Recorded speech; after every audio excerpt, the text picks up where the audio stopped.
Hello and welcome, racing fans, to Zero Point Energy, where there's 0 point in what we talk about and just as much energy. I am Jorge, and my co-commentator is.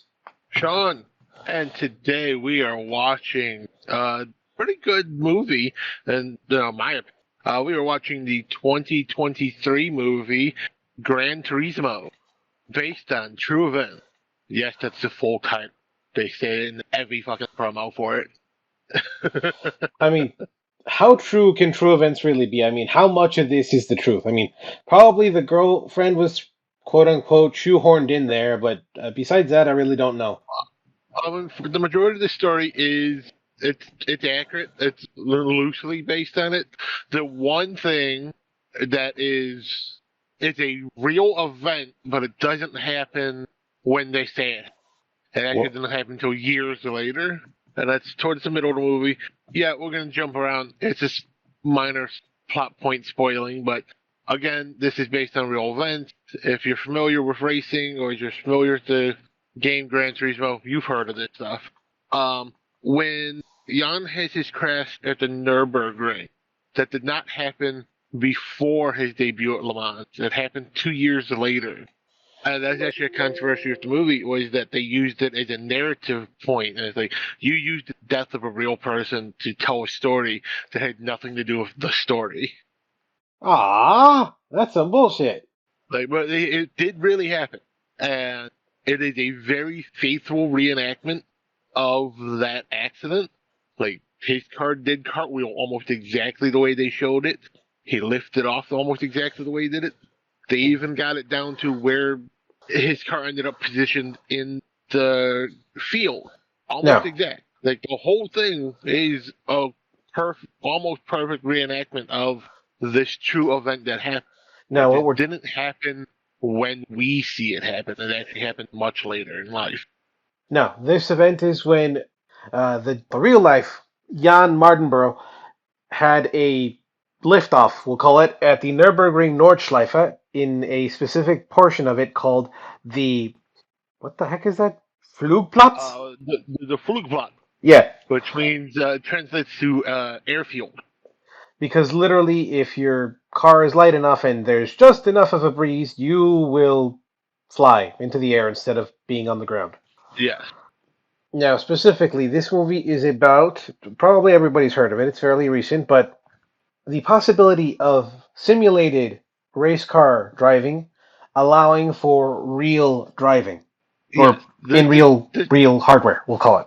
Yeah. So this follows the true story of how in 2013, um, Nissan teamed up with the makers of the Gran Turismo video game franchise Their name is and Polyphony Digital, or Polyphony. Polyphony Digital and Sony. They all teamed together, and they also got approval by the FIA to. Sorry, my dog's going crazy now. To do a race academy where they put the best drivers in game, and so many drivers build these, hardcore simulator rigs, and the game is meant to be this great racing simulator. They let the best drivers in game compete to actually go to driver school, the GTR Academy for Nissan.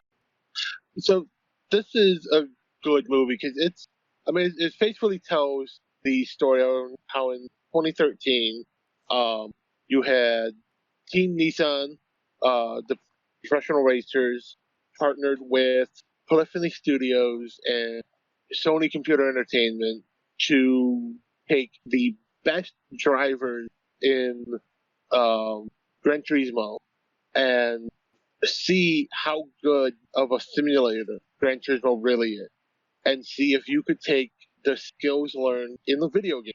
Because a lot of these players build these hardcore racing sims in their houses, anyways, that are accurately recreate the cockpit of a race car. That could those skills and those setups translate to putting them behind the wheel of a real and driving. So they had a competition, an online competition, to see who could be the best of the best. And they took that top 10 and they enrolled them in the Team Nissan Team Nismo racing, and just had a competition where they whittled it down to see who could become a professional race driver. And Jan Martinborough won. So basically, we gave out the spoiler for the movie. Yeah, he won, mostly. Oh, he won the competition. I mean, again, this is based on an event that happened a decade ago. I mean, the movie isn't set then because the movie shows that they're playing Gran Turismo 7. So they're playing the most recent version of the game in the movie. But this was set, 10 years ago when Gran Turismo 5 came out. 4 or 5. I think it was 4 that this was actually when it would happen. 4 or 5 around there, because like, what do you call it? The last one, time-wise, to come out would have been Gran Turismo 5 Prologue, which would have been in 2007. And then the actual one would have been Gran Turismo 5 during 2003. Sorry, during PlayStation 3, and then Gran Turismo 6. So it would have been one of those two. Yeah, I think it was 4 going transitioning into 5. So yeah, probably 4. I mean 5 prologue. Okay. I mean, the one thing that go ahead. Yeah, I forget exactly which version of the game it was. I remember hearing about this thing, and like that was right around the time when my love of the game just kind of fell off because Gran Turismo was a great game, but its accuracy as a racing sim is also one of the kind of bars for entry that are hard to get over You because mean, you go really ahead. need to have good driving skills and a functional knowledge of how racing vehicles work to play the game well because you have to change the dampening force of your shocks, the downforce of your spoilers, things like that. Like you have to adjust that stuff in game. Like just relying on the auto settings, like you're not gonna win. Not as you're playing online against people. I mean, but that was kind of the point, wasn't it, at the time? Because even during the PlayStation days, they actually copied, uh, not as down to as much detail because graphical limitations, but they copied actual raceways on the original 700 megabyte CD. You know what I mean? Oh yeah, I mean that's always been the draw of the Gran Turismo franchise is they were such accurate games.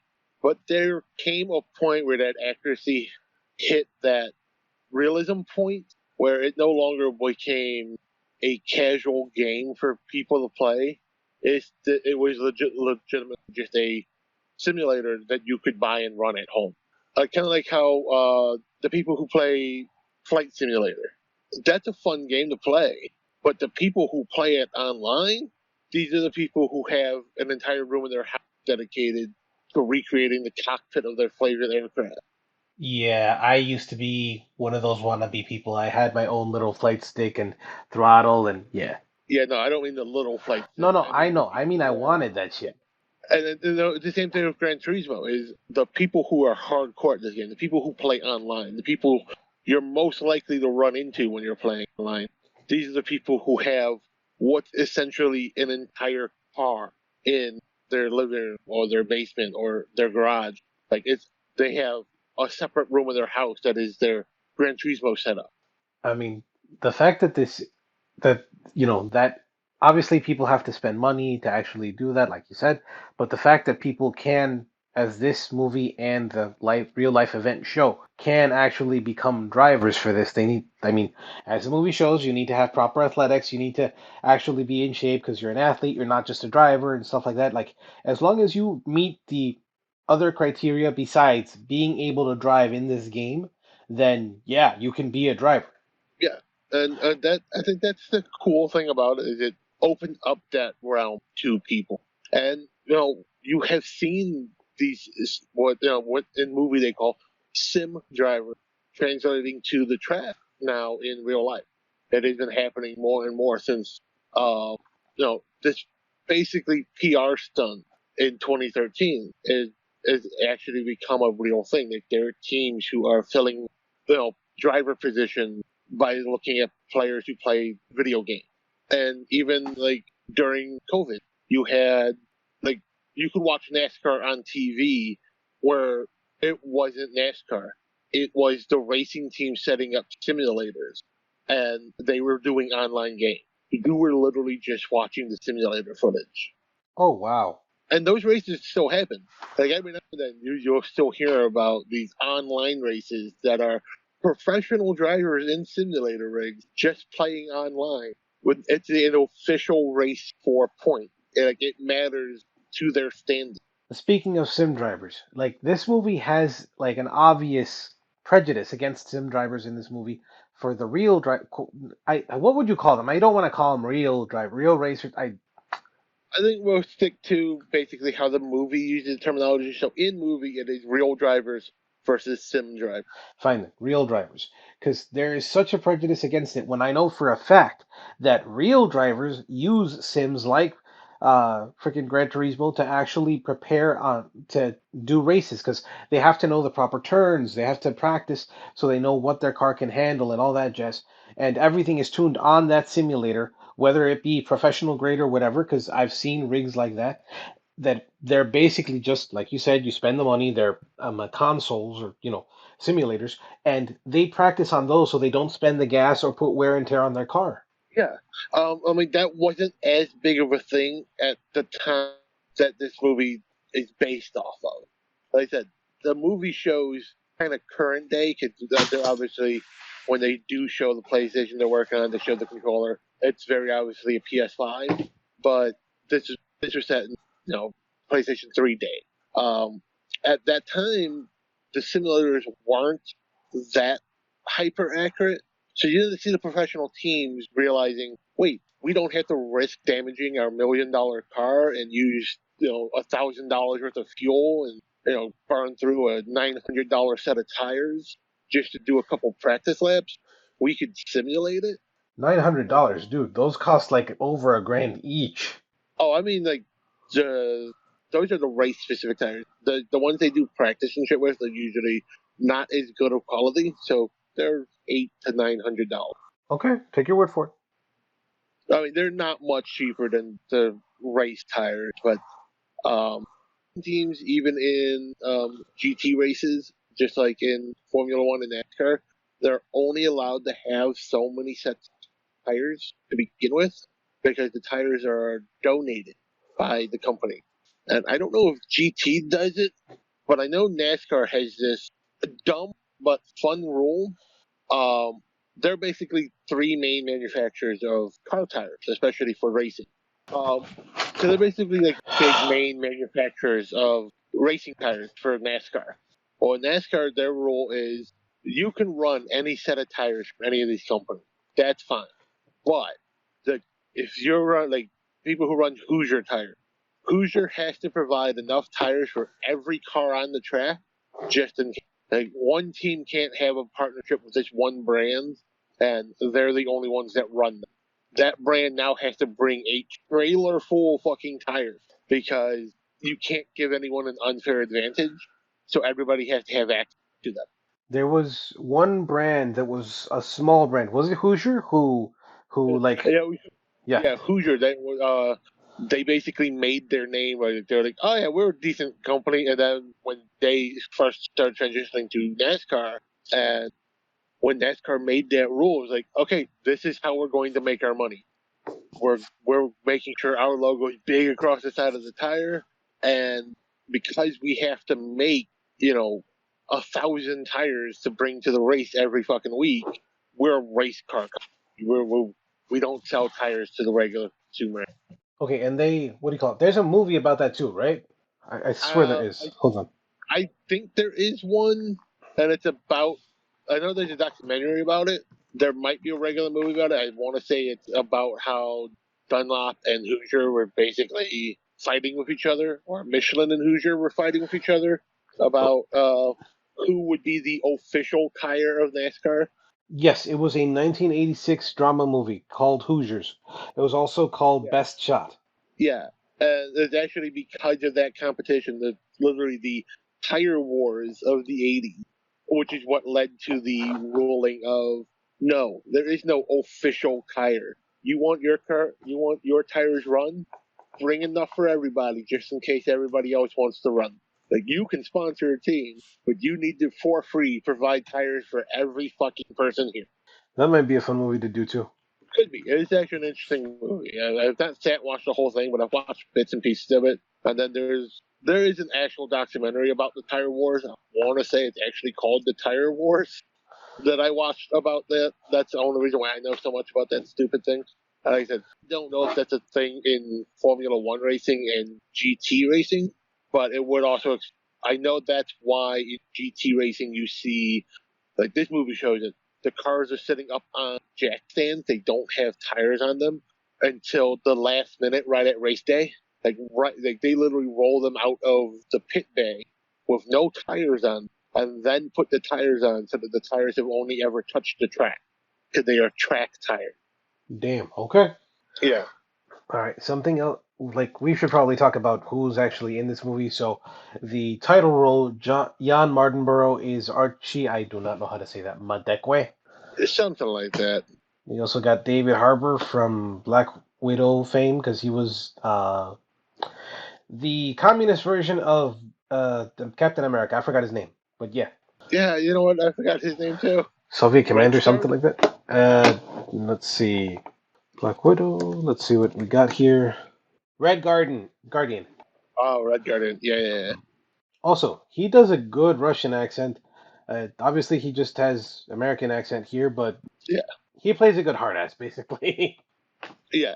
Like in this movie, him playing Jack Salter, it's a spot on representation of him. Like he was an asshole to these kids. For his point of view, they were kids. I mean, yes, they were kids. I guess. Like, yes, okay. Yes, they were all young. They were kids, but at the same time, like they all took this. Well, for the most part, took it seriously. Some people didn't. They were just like, "I'm happy to be here," which is a good thing. But at the same time, you have a chance here. Put your all into it. You can't just be happy you're here. You have to keep moving forward, as it were. Some of them just, they never got past the whole, well, it's just a publicity stunt. Like, they accepted the whole, they're never going to let you actually drive one of those cars in a real race. So, yeah, they're one of the best of the best. They went to the academy, they learned these skills, which, that would be an awesome thing to do in and of itself, spend a couple of weeks learning how to drive race cars. But, and then for it to not cost you anything, for it to be all sponsored by Nissan and Sony. Uh, but yeah, they didn't take the training seriously. Or it's like they were so out of shape to begin with that there was no getting in physical condition to be able to drive one of the cars. They were in gamer condition. That's the True. only real way to say it. Like, Mountain Dew and Cheetos. Mountain Dew and Cheetos forever. No. so it's just one of those things of, you know, not all gamers are completely out of shape, but there's a big difference between being in gamer shape and being in athlete shape. I mean, E it's. athletes are Go ahead. E athletes might be actual athletes, but they're not actual. Okay, yeah, they're how do I say it? They're athletes. They have the Twitch. Sorry, what do you call that? They've got that twitch factor. They've got the reaction speed. They've got the timing. They've got all that stuff. But these are guys who sit in office chairs all day in front of monitors. Yeah, They're not experiencing G forces equal to the fucking shuttle. you know what's the strongest G-force I've ever felt? When I was baptized for the first time and I felt the light of the Lord. I'm kidding. No, the hardest G-forces I actually ever felt were take off from an airplane and then what do you call it? There was like a moment where for some reason something happened. I don't know what exactly, but you could feel the plane just drop, and I'm like, fuck. And then something happened. The pilot was able to start the engines again or something, and then pulling up from that was, oh god, that hurt. Yeah, the turbulence free fall. Yeah. Yeah, that's a feeling that always sucks a bit. No, like that's not so bad. That one was like, okay, shit, we're dying, and then the pulling back up, that's what was hard, because like you could feel the plane struggling to just up, and then leveling out. Just okay, that hurt. Cause Yeah, for me, I've experienced some of these extreme G forces. But that's only because I've been in a car that's rolled over before. Jeebus. Yeah, that was a fun ride. Okay, no, okay, maybe it was worse when you went at a stop sign You stopped properly, you went forward, and then we got crashed into by the joyriders. That was extreme G-forces too. Yeah, that was. We all got a little bit of shit whipped on that one. Yeah, unfortunately. No. Fun time. Fun time. Bes- Fun times in my ass. Besides that, we also have Luke Evans. No, wait, sorry, no, that's Orlando Bloom. Orlando Bloom as Danny Moore, the Nissan. Actually, what is he like a publicity dude or does he work for Nissan? That didn't make much sense. He works directly for Nissan. He works at Nissan UK, and um, I forget what his actual role in the company was supposed to be. Like, he mentions in his little spiel when he's pitching this idea, because this was his idea to do the academy to bring sim drivers and see if they could drive real cars. Like when he gives that pitch, he reminds people that when he first started with working for Nissan UK, he was working in their dealership division, literally as a repo man. He worked his way up to an office position.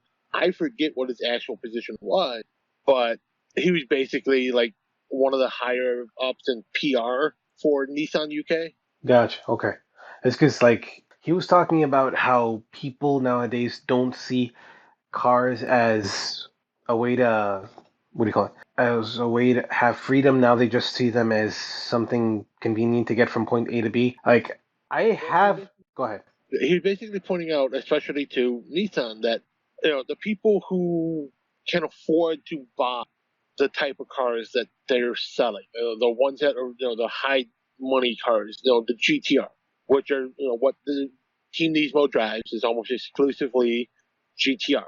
Uh, the people who can afford to import, the people who can afford to buy the begin with, most of them are not race car drivers. Most of them are not people who are hyper passionate about cars. Most of them are the douchebags with money who just want the status symbol of, look at the Nissan I bought. Like those people don't give a fuck. And what he was trying to do was, here's this demographic of people who actually care, but who will probably never have the money to drive these cars in real life. Let's give them that chance. And let's show people that you can come from nothing and not only drive these cars, but be part of the team that builds these cars, be part of the team that promotes these cars, have people associate you with the status symbol of a vehicle. But it's not just that. I mean, even nowadays, people don't really seem to want cars for freedom. Like, okay, I love to actually just go out and drive. Like, I've literally been to Indiana or Michigan a few times, literally just driving just because I could. You know what I mean? Like, I had enough money, I could afford the gas, go out there, come back, 3, 4 hour drive because I like to drive. I like to actually just go. But Oh yeah, I, and I'm similar. I enjoy a good long drive. That's why I specifically, when I look for cars, I look for functionality and reliability. Um, but there are a lot of people who don't. One, they either can't, so they're just looking at affordability, or then there are people who have the money who don't give a fuck, and they just buy the pretty expensive shiny. like that's the one thing. I don't like pretty expensive shiny cars. They run, but you still have to get them like quote unquote an oil change every week because that's how hard the engine runs. Yeah, I mean, and that's the like thing. Like, a lot of people who buy these race inspired cars, again, like GTRs and Skylines and things like that, if you can afford to buy one of these, then you absolutely in your life need to take it to a track. Spend the money, go get yourself a track day. A lot of professional racetracks do have that 1 day a week or 1 day a month where it's open to the public. You just pay and go run a couple laps.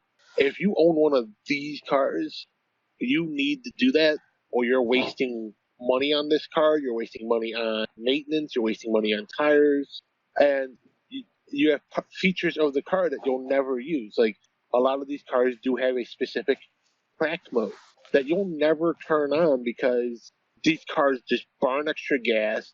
The suspension sucks for normal road driving when it's in race mode. Like there's no point in having these cars if you're never taking it to the track. And I think that's another point that he was trying to make is so many people are buying these cars who don't care.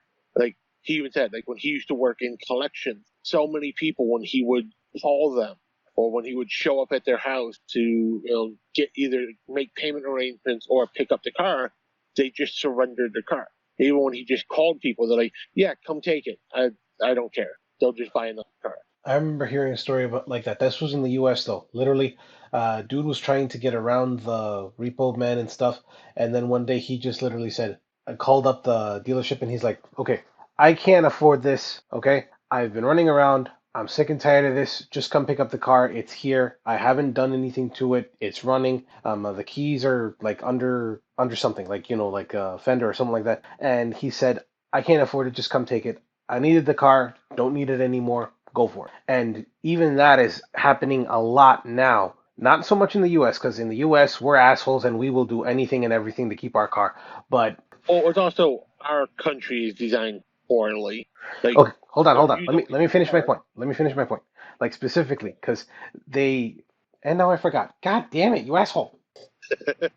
Like the point I was making was specifically like with the way things are, inflation and shit, it's getting a lot harder to actually buy shit, even on credit, and keep it. Yeah, but what I was thinking is because again, our country is designed so poorly.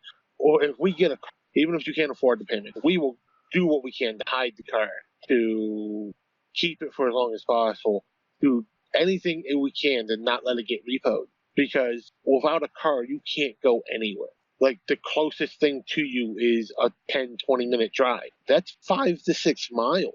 And walking that, assuming just walking speed, will take you about an hour, 15 minutes. Yeah, And and that's we assuming you can go ahead. we have shitty public transport, so a lot of parts of our country, even major cities, are not set up so you can take public transport easily. So, like, I think that's why it's more prevalent in Europe and Asia. For we fall behind collections say, "Oh, we need to come get your car," and then it's like, "Okay, just take it," because those countries have good public transport systems. Where it's like, "Okay, cool, I didn't need the car to begin with, I wanted it." Whereas in the Oh, U.S., we need cars.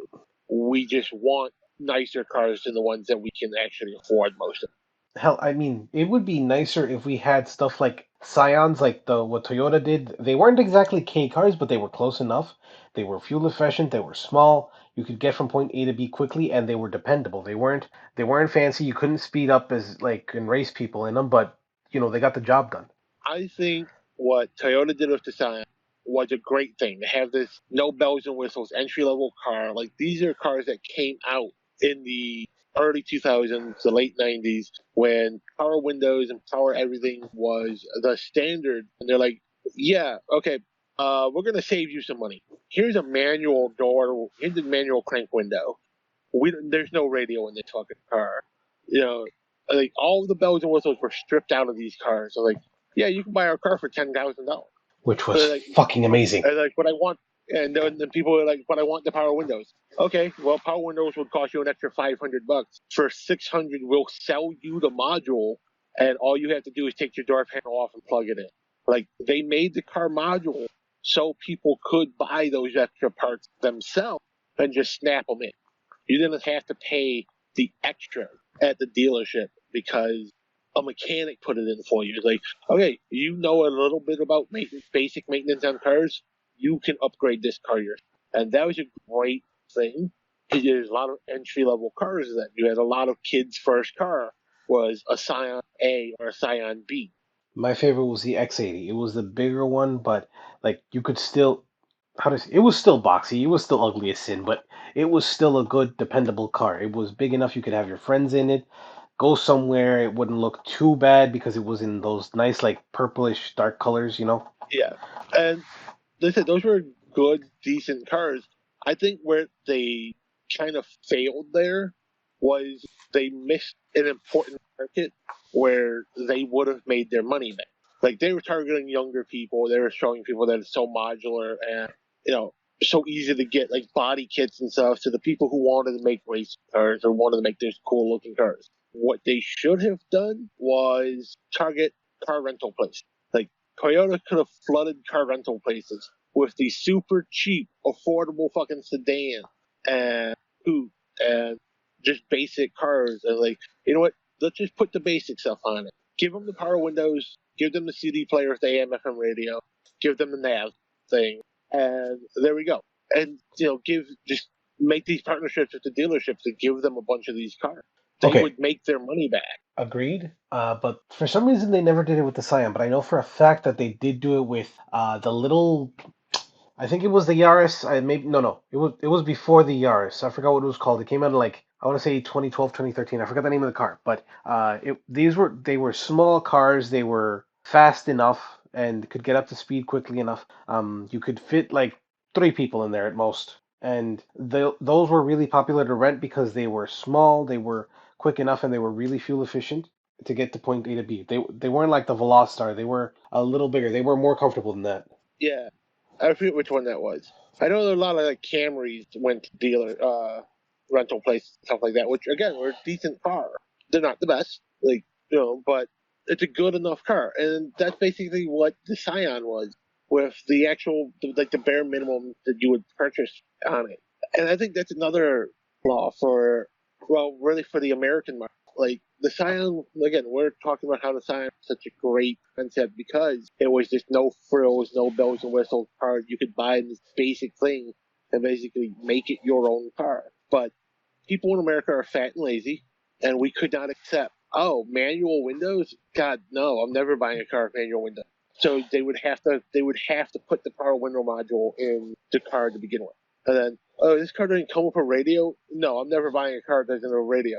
So they would have to put the head unit in the car for you at the dealership. And so the basic one that you would go to the dealership to get had 10 grand worth of extra parts on it. So now this was meant to be a $8,000 entry level car is a $22,000 car because nobody would buy the cheaper version and over time make the upgrade because they couldn't grasp the concept of buy the car cheaper, pay it off, and then do whatever upgrade you want. That's why the Fairphone didn't take off either. Yeah, Because you could buy this is what it comes with. You can take out the modules, put whatever you want afterward, or upgrade it little by little so that you have exactly what you want. You want more battery, you get more battery. You don't want a camera, you don't need to get a camera.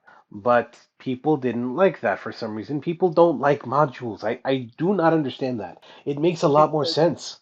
but see, now we're transitioning to people love the mod. Like people are loving the new Ford Broncos and the Ford Raptors and stuff because they have that modularity. They have, what a lot of people in the culture nowadays call poverty button, where it's that little. I'm sure you've seen it in your car. Is you got that little it looks like a button should be there, but there isn't one on Yeah. the dashboard or on the steering wheel, or there is a button there, but it does absolutely fucking nothing. Yes. Those are what a lot of people refer to as poverty buttons, because that's the button or the place where a button should be that controls a feature you couldn't afford to buy. Well, all the new Ford, especially the trucks, specifically the Raptor and the Bronco, they have all those switches in the car automatically. Most of them aren't hooked for shit. They are meant so you could go buy these plug and play kit. Like, oh, I want more lights on my Bronco. Cool. Here's a light bar kit that will fit any model Bronco.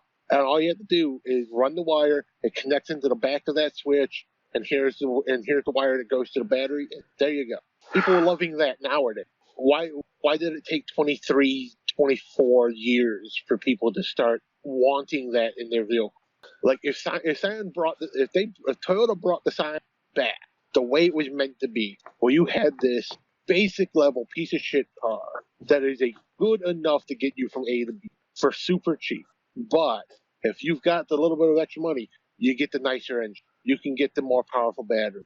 You can get the nicer, you can get the power window. You can get the light bars. You can get the ground kits. You can get the bigger wheels. If you could just buy all the extra stuff and bolt it on later, that people would buy them now. Because that's why I people are buying Fords now. You know how I feel about Fords. Oh, I know. They're not the greatest company, but their cars are now coming with that modularity of you can buy the base model and upgrade over time when you have the extra money, which is the entire concept behind the Scion. It's a base model, and as you have the money and time to put in these upgrades, you put in these upgrades. Indeed. But back to Nissan and, the Gran Turismo movie. Uh, I forgot where the fuck we were. So yeah, we were right after he starts. He enters the race, and he's basically getting his ass kicked at the academy by all these other drivers. He wants it. He's one of the few there who really, really wants it. He's taking it as serious as possible. He's trying his best. But he's a dude who doesn't drive cars. He's played video. Okay, he does. Okay, there's a scene where he does drive his father's car going to a party with his little brother, because his little brother is playing in I don't know if it's a youth or minor league team, He's on a school team. school team. He's a scholarship team, yeah. Right, right. Okay, so he's on the scholarship team, and he drives to get to the party. He has to drive back because his brother was drinking, him not so much. And then he manages to evade the cops. He literally sees the road as if it were a video game. He knows what to do. He goes through it. He follows the line or whatever you want to call it. And then he drives back around. The cops are going one way. He's going another. He's driving slowly. They don't notice. He got away with it. Yeah, there's some elements from some other great PlayStation classics like Burnout and Need for Speed. Now, the When he one put the message on the screen, police evading. I said during the game, I was like, okay, this is supposed to be Gran Turismo, not GTA. Another thing, during the racing, they actually did have during the racing academy, they actually had the different racers drive actual cars, not just the sims, and to see how they can handle being in a car. And there were certain types of accidents, where the David Harbour, the character Jack Salter, was telling them, "You're not supposed to get into accidents. They happen, but you're supposed to mitigate. You're supposed to learn this, this, and that." And I'm thinking, he could have said, "This is Gran Turismo, not Crazy Taxi." But Crazy Taxi is owned by Sega. Yeah, Would have been funny though. But yeah, it would have been. But it would have been. There's a lot of interesting points that they could have made. But it was kind of cool watching the training too. 'Cause, like, I do love his day one opening speech. Where it's like, okay, go give them a puppy talk, and he goes on a 5 minute rant of, yeah, you all suck. You've never driven a car before, and you're probably all going to fucking fail, and I'm here to make sure you do. He does not introduce himself as the race engineer who's supposed to teach them how to become good drivers. He's the asshole who's here to make sure they fucking fail. I mean, potato, potato. I mean, yes, he's supposed to teach them, but he also has to make sure, can they handle it? Can they hang? And obviously, most of them couldn't. He narrowed it down to 5 people. And then they did a head-to-head race to see who would win. And like part of their training was they were also doing little interviews and stuff. And that was we're gonna do these fake interviews, which were real interviews. Like they were meant for the document. There was a documentary that came out about this years ago.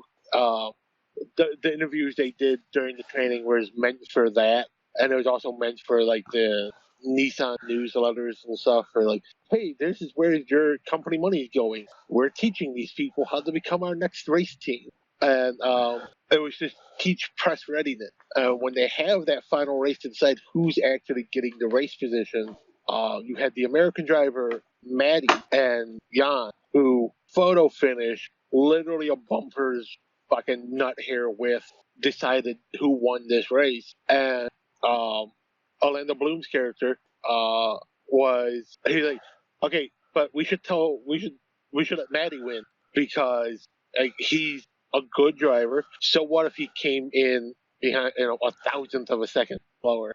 He's more press ready. He's got the charisma. He'd be a better fate for what we're trying to do.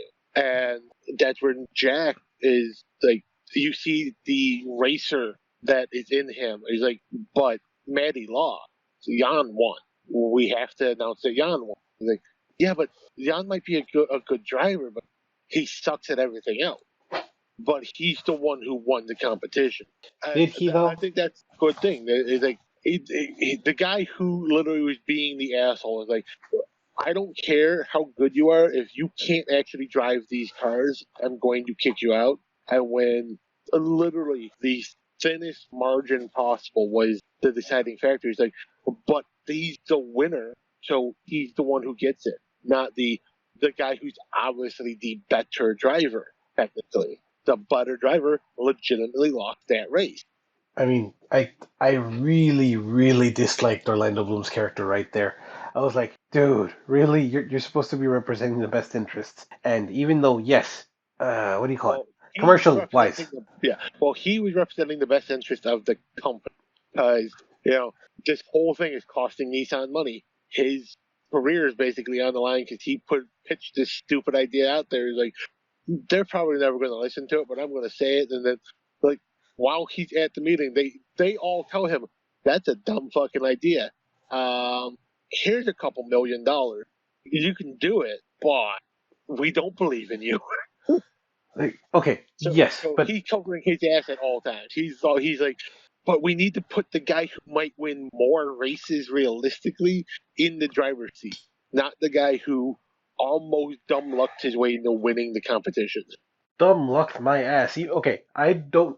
Okay, Well, one scene specifically. it's that photo finish is he dumb lucked his way in.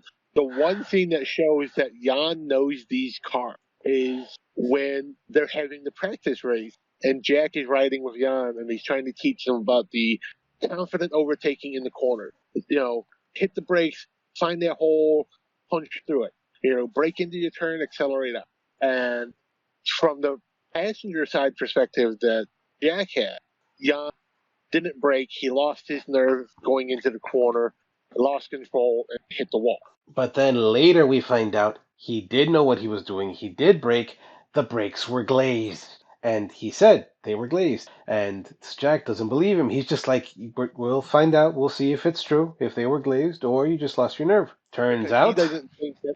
Yeah, because he doesn't think anybody who drives in a simulator could know how a car actually functions when it has a real mechanical issue like that. And that highlights one of the cool things about the GTA games, especially from like GTA 3 to the most recent, not not, GTA, I was going to say, Gran not Turismo, GTA.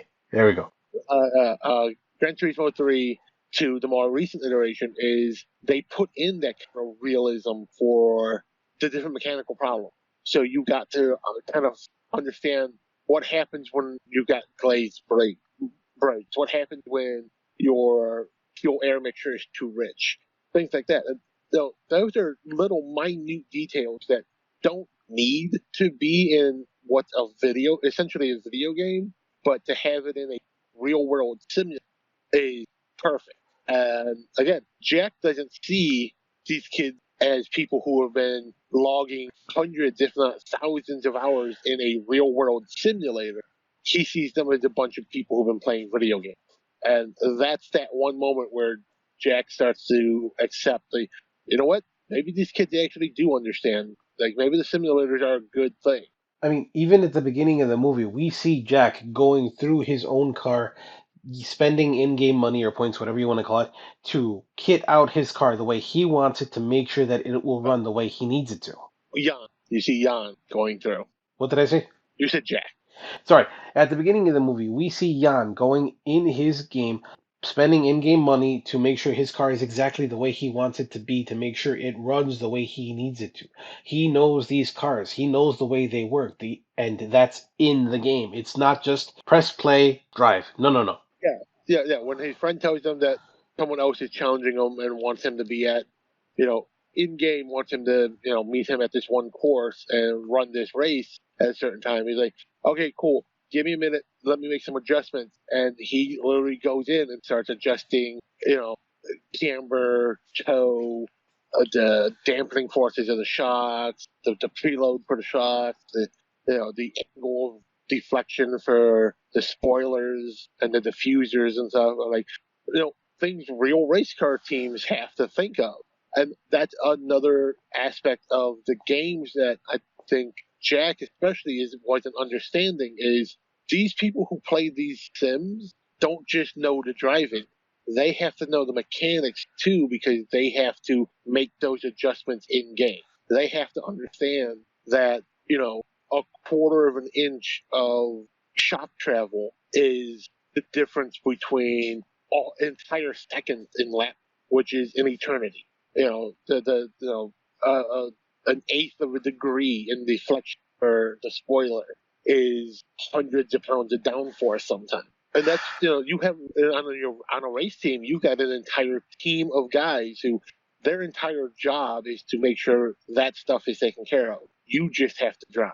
Even But when the you're playing, even the yeah, when you're Flugplatz playing, incident. yeah, was that's why Jack is so upset about it. Where he said, "I should have pitted you earlier." Like when you're playing the simulators, you don't have a team of guys who help you with that. You have to do all of it. And yeah, it's turning nuts and bolts in a game. It's push a button, this adjust, but you still have to know all those little differences, that slight difference of angle, that like of course has more right turns than left turns, so you set your shock so your car leans more one way than the other because you're going to be turning one way more often than the other.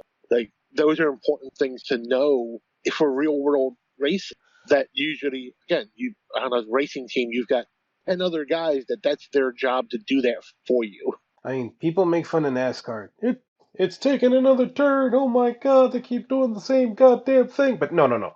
There's a science to this. It's not just, yes, they're going around in the same circle, but they're trying to outrun each other. They're literally racing against each other's times. Yeah, it's not just racing the times, but like you're racing time. So you got the force of the engine, the heat of the tires on asphalt, the friction, the wind resistance, and all that stuff makes a huge difference. Humidity, Like, whether it's raining. yeah, a bright sunny day versus a cloudy day. And that's something that, again, a race team usually handles for you. But a sim racer it's one guy. He's doing all those jobs at once. It's like, oh, I need to, at the beginning of the race, you see what the conditions are going to be. So it's like, oh, I need to swap out my tire. While the screens are loading, and like, hey, give me 2 minutes to do my pre race and changing out tires and stuff like that, just so you're set up for the right condition. Now, these people have probably a little bit simpler just because it is a race simulator, so they can just press a couple switches, quote unquote, on the sim to change it out. They don't have to wait the what minute, 2 minutes that it actually takes to take all that to do all that to get it done. But they at the very least know specifically this needs to be done. If not specifically, like down to this specific degree, this needs to be done. You know what I mean? They have an idea. It's raining. I need this. Yeah, and again, that's just more interesting stuff. That it wasn't until that moment with the glazed brakes that Jack really realized these kids know. They don't just know racing; they know their car. They know their car because they have to set these up. And I think that's also the point that made him realize that what, Jan actually might be the best driver here because he's the one who's shown the most knowledge of how the cars work versus he might not be the most skilled driver. Maddie is definitely, as they were showing through the whole competition, Maddie is the better skilled driver. Like if you put it right down to driver skill and only driver skill, Maddie is 100% the best driver. He's more charismatic. He's more press ready. He's a good racer. He was in first place for almost all of the academy until that final race when Jan gets ahead of him. And he gets ahead of him by that, thousandths of a second. But a thousandth of a second is how real world races are determined. And I mean, even in the end of the movie, specifically where I'm not going to spoil the whole thing, but the way that he has to climb back to the top in that specific race, I'm not going to mention names or nothing. Go watch this movie. It's worth watching. I liked it. Probably most of you watched it Yeah. already, but seriously, like the Yeah, way no, he climbed up, that was amazing to watch, especially with that one freaking mistake. yeah, and you also see it at the end.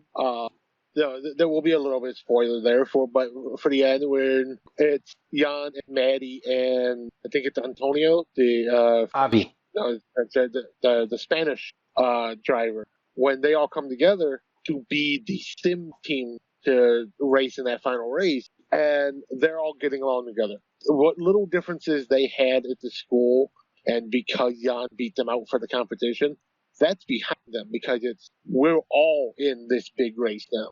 We all made the dream come true, and now we're working together. We're not going against each other. And again, yeah, realistically, Maddie is still technically the better driver. Like, what you're talking about is when they make that one big mistake and they lose a lot of ground and has to be made up. Exactly. Most of the time that's made up is made up by Jan and Maddie. And the other guy is just helping them hold position. He's still a skilled driver. He's holding position in this major race. And, for driving for hours at a time, you know, 50, 60 laps. But he's not gaining them the positions the way Jan and Maddie. Agreed. Now, one thing what do you call it? At the near the end of that race, he was specifically cramping up. He couldn't complete what he was doing. Yeah, Like, I didn't know he's you getting could cramp up like that. Like, I didn't even know that was well. possible for like that kind of race. Well, because you're sitting in the same position for so many hours, and the muscle flex from trying to hold it, going into the corners and stuff at speed, and it's just the hours and hours of driving. Okay, so it's a spoiler, but fuck it, it's the 24 hours of Le Mans. Usually, you drive in shifts of you have the three drivers driving for 4 hours at a time, because no driver is allowed to drive for more than 13 hours throughout the entire competition. Right. Normal teams do three drivers, 4 hours each. And what Team Nismo decided to do was we're going to take the same three drivers, but we're only running 3 hours. So they had because they're amateur, they're just getting started in their professional racing career, so they might not be able to handle 4 hours and then a 4 hour rest and then 4 hours again. They're doing a 3 hour rest with a 6 hour gap in between. So that whoever drove in first position doesn't drive again until first position back. So you get 3 hours of driving, 6 hours of resting, 3 hours of driving instead of 4 hours of driving, 8 hours, and 4 hours. So yeah, and he starts cramping up, so he has to come out a few hours earlier than he was meant to. I think he comes out an hour and a half earlier than he was meant to. I forget again. I watched the Le Mans race, but this was a decade ago. I can't remember the specifics of the real world how it happened. But yeah, he was exhausted, couldn't handle the driving it, and they had him pit and change drivers early so they wouldn't lose as much position as they would have if he'd have stayed in the full time. All right. Now, just in the interest of time, because I know we're both busy today. Just Yeah. overall, what's your main points for this movie? Overall, main point of this movie is this is a good movie. It is a decently accurate and faithful representation of the story they're trying to tell. There are a few parts that are more heavily embellished. Again, it's a movie. That's how they do it. That's why it's based on true events. It's not a documentary. Cool fun fact for the movie. You find this out at the end of the movie. They put all this information on the screen. The real Jan Martinborough is actually the stunt driver who drives the car in the movie for Archie, the actor portraying Jan. So all of his racing is done by the real Jan Martinborough. Oh, one last thing though, like parts of this movie are real, meaning they use cameras in cars. Other parts are very, very, very well done CGI. Other parts not so well done, but like realistic You know enough. what? All I can say to that aspect is it's a Neil Blomkamp movie. I mean, anyone who's familiar with his work is like, wow, I can't believe that was CG. And then 20 seconds later, wow, you must have used all your CG budget on that other scene. Unfortunately, again, like if you That's go for it. basically what this movie is. This movie is, wow, I cannot believe they did not use a real car for that scene. That's amazing. And then you will literally have the next scene like, you just simulated that in the video game and just screen captured it, didn't you? But There are parts that, yeah, look like it very, very much. I think that adds to the appeal of the movie, though. It at times legitimately looks like a video game. No, I like don't know if it's intentional, but there are times when it legitimately looks like a video game. no. What's it called? Personally, I love the movie. I thought it was great. There were, like I said, parts of it CGI just didn't hold up, but other than that, great movie. And I think part of it might have been just because of how we were watching it with Netflix, because you know how they what's it called? They make the stream smaller to send Yeah, high. I forgot what it's called. It's streaming, but then they make the video smaller and then send it out, and you're The packets, that's it. Your computer Yeah. unpacks it, and yeah. The idea is if you can watch it on DVD or Blu-ray, I recommend that just to keep the quality consistent throughout. Or if you have really, really fast internet, go for it. Watch it on streaming on Netflix. It's available right now. But like I said, specifically, if you want to see it the best, I would recommend for this one specifically physical media. Yeah, this would be one of those where I do agree with that. Cause this is one of the few times when I've watched the movie twice. I actually watched this about a week before you suggested it on my own time. Just 'cause it looked like an interesting movie. And yeah, when you're watching it yourself on Netflix and you don't have any other devices eating up bandwidth, you really see how nice it can look, especially watching it on a big TV.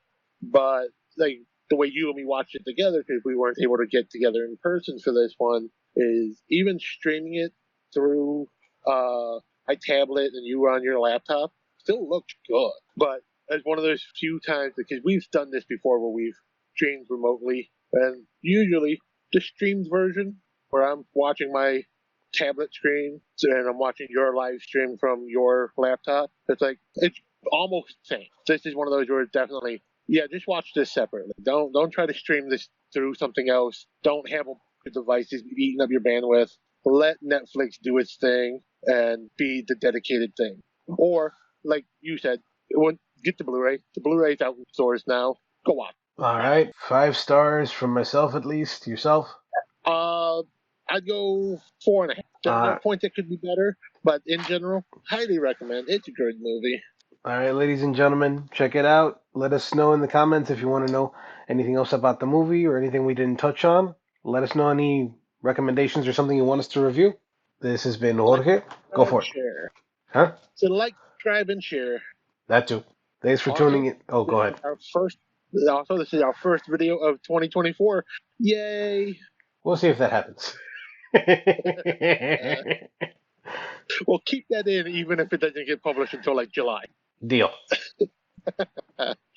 Uh, goodbye. Good night. Be good to one another. Keep the faith. Have a good night.